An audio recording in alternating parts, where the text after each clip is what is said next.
High friends, welcome back to my channel. আর এখন কথা বলবো হচ্ছে হইচই রিলিজ হওয়া নতুন বাংলা ওয়েব সিরিজ বিজয়া নিয়ে।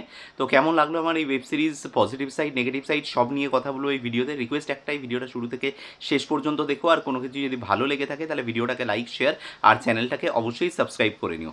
দেখো, স্বস্তিকা মুখোপাধ্যায় যখন বাংলাতে ওয়েব সিরিজ করার আগে যখন তিনি বলিউডে গেলেন এবং কয়েকটা ভালো ওয়েব সিরিজ ভালো ফিল্মে কাজ করলেন, তারপর থেকে তার কিন্তু স্টেচার অ্যাজ এ অ্যাক্ট্রেস কিন্তু বাংলাতে অনেক বেশি বেড়ে গেল এবং তাকে কিন্তু বিভিন্নভাবে ইউজ করার যে প্রবণতাটা মানুষের মধ্যে তৈরি হলো ডিরেক্টরদের মধ্যে আমাদের এখানে, সেটার কিন্তু একদম বলতে পারো লেটেস্ট একটা ফসল এবং একটা one of the brilliant work হচ্ছে কিন্তু এই বিজয়া ওয়েব সিরিজটা।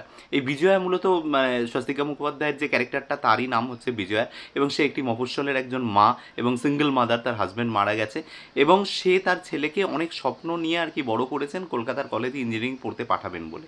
তার স্বপ্ন পূরণও হয়, কিন্তু তার স্বপ্নের সাথে নেমে আসে একটা দুর্বিষহ ঘটনা। সেটা হচ্ছে তার ছেলের সাথে একটা র্যাগিংয়ের ইনসিডেন্ট ঘটে যায়। এই অবধি ট্রেলারে মোটামুটি তোমরা সবই দেখেছো, কিন্তু এরপরে তার সাথে কি ঘটলো, সেই র্যাগিংয়ের কবল থেকে ছেলেকে মুক্তি করাতে পারলো কি পারলো না, ছেলের সাথে কি হলো, সব নিয়েই কিন্তু হচ্ছে 7টা এপিসোডের এই ওয়েব সিরিজ। মোটামুটি এক একটা রানিং লেন্থ ওই 20 থেকে 25 মিনিট। তো ওভারঅল 3 ঘন্টার মতো, আমার 3 ঘন্টার একটু কম আমার এরকম মনে হলো। তো পজিটিভ সাইড যেটা বলবো সেটা হচ্ছে যে পজিটিভ সাইড যে এই যে সিরিজটা, এই সিরিজটা ভীষণভাবে পারফরমেন্স ডিপেন্ডেন্ট, এবং এক একটা পারফরমেন্স কিন্তু অসাধারণ। এবং তাদের লুকস যেভাবে সেই ক্যারেক্টারগুলোকে ডিজাইন করা হয়েছে, সাহেব চট্টোপাধ্যায়ের এখানে basically has played the negative character, এবং এত সুন্দর সাহেবদা এখানে প্লে করেছে, অসাধারণ। তার কথা বলা, তার বডি জেস্চার, তার তাকানো, তার ডায়লগস, এবং যেভাবে তার ডায়লগসগুলো লেখা হয়েছে, ব্রিলিয়েন্ট।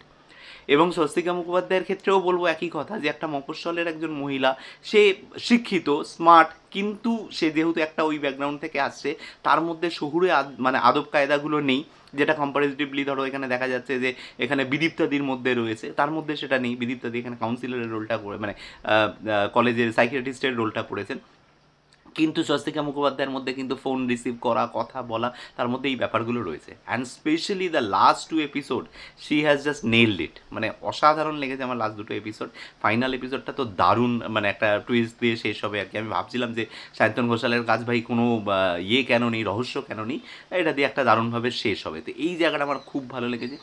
সেকেন্ড, এই সিরিজের যেটা খুব আনইউজুয়াল, সাধারণত সিরিজের এই ব্যাপারগুলো নিয়ে খুব একটা কেউ ভাবে না, সেটা হচ্ছে ব্যাকগ্রাউন্ড স্কোর। এই সিরিজের ব্যাকগ্রাউন্ড স্কোর, অন্তত বাংলায় সিরিজের ব্যাকগ্রাউন্ড স্কোর নিয়ে এত সুন্দর এক্সপেরিমেন্ট দেখা যায় না। আমার কিন্তু যথেষ্ট ভালো লেগেছে।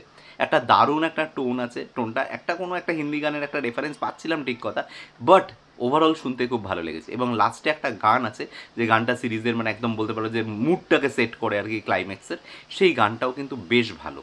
তো মিউজিক নিয়ে ভালো কাজ করা হয়েছে। আর একটা কথা যেটা বলবো এই সিরিজের ক্ষেত্রে, সেটা হচ্ছে যে এই সিরিজটাকে নিয়ে যে হাইপটা ক্রিয়েট হয়েছিল, যে ধরো একদম রিসেন্ট টাইমে ঘটে যাওয়া কোনো রিয়েল লাইফ ইনসিডেন্ট, একদম কোনো একটা পার্টিকুলার ছাত্রের বা কোনো একটা পার্টিকুলার বিশ্ববিদ্যালয়ের বা কলেজের গল্প, এটা কিন্তু তা নয়। এটা ওভারঅল না, এই গল্পটা হচ্ছে যে একটা ওভারঅল র্যাগিং সিস্টেম এবং তার সাথে শিক্ষা ব্যবস্থা, তার সাথে যারা জড়িত রয়েছে তাদেরকে একটা কটাক্ষ করে বানানো একটা সিরিজ। তো এটা কিন্তু পুরো ওভারঅল একটা সিচুয়েশনকে ডিনোট করে, না কি পার্টিকুলার কোনো কলেজ ইনসিডেন্ট বা কোনো একটা ইউনিভার্সিটির ইনসিডেন্টকে। তো এইটা একটা আমার ভালো অ্যাপ্রোচ মনে হয়েছে সায়ন্তনের থেকে, যে সে কিন্তু ওভারঅল বিষয়টাকে নিয়ে কথা বলেছে। আর একটা জিনিস সেটা আমার ভীষণ ইন্টারেস্টিং লেগেছে, সেটা হচ্ছে যে এই সিরিজটা কি এখানেই শেষ হয়ে যাবে, এর কি আর কোনো সিজন আসবে? এই যে প্রশ্নটা, যেটা দেখতে দেখতে বারবার তোমাদের মনের মধ্যেও ঘুরপাক খাবে, যে এটা কি এখানে শেষ হয়ে যাবে, এটা কি আরও ফার্দার হবে কি হবে না, এই প্রশ্নটার কোনো একটা জায়গায় গিয়ে উত্তরটা পাবে, এবং যেভাবে উত্তরটা দেওয়া হবে এটা আমার ব্যাপক লেগেছে। এইরকম সাধারণত হয় না, আমরা স্ট্রেচ করি যে একটা সিজন শেষ হচ্ছে, চলো ভাই এটা যদি ভালো রেসপন্স হবে পরেরটার জন্য একটা ক্লু রেখে দেবো, এরপরে গল্পটাকে এগিয়ে নিয়ে যাব। কিন্তু এই এগিয়ে নিয়ে যাওয়ার এই এগিয়ে পিছিয়ে নিয়ে যাওয়ার খেলাটার মাঝখানে একটা অদ্ভুত জিনিস করা হয়েছে, যেটা কিন্তু আমার খুব ভালো লেগেছে। এই ট্রিটমেন্টটা ক্লাইম্যাক্সে কিন্তু আমার বেশ ভালো লেগেছে এই সিরিজের ক্ষেত্রে।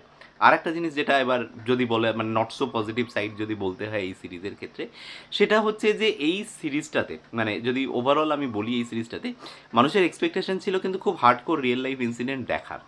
এইটা অন্তত ট্রেলারটা যখন এসেছিল, অনেকে বলেছিল যে চলো ভাই অ্যাটলিস্ট এই সাবজেক্টের উপর গল্প হচ্ছে, এইবার এক্সপোজড হবে, এইবার এই হবে ওই হবে, কিন্তু সত্যি কথা বলতে না সেই জিনিসটা কিন্তু হাঁটা হয়নি। এটা একটা একটা মানে ড্রামাটিক একটা ন্যারেশন, একটা পুরো আলাদা বলতে পারো একটা স্ক্রিন প্লে, যেখানে কিন্তু ড্রামা রয়েছে, যেখানে কিন্তু ইমোশনস রয়েছে, যেখানে কিন্তু রিলেশনশিপ ক্রাইসিস রয়েছে, মায়ের সাথে ছেলের সম্পর্ক সমস্ত মিলিয়ে, বাবার সাথে ছেলের সম্পর্ক, এই সবগুলোকে নিয়ে কিন্তু ইটস মানে ultimately it's a drama, it's fiction. এই ব্যাপারটা কিন্তু বুঝতে হবে। খুব রিয়েলিজমের এক্সপেকটেশন নিয়ে দেখতে বসলে এই সিরিজে আশাহত হবে, কারণ এই সিরিজে কিন্তু রিয়েলিজমের হ্যাঁ ইনসিডেন্টগুলো রেফারেন্সগুলো নেওয়া হয়েছে, কিন্তু গল্পটা কিন্তু it's a basically a pure drama, এবং ডেফিনেটলি সেই ড্রামাটা ওয়ার্থ ইট।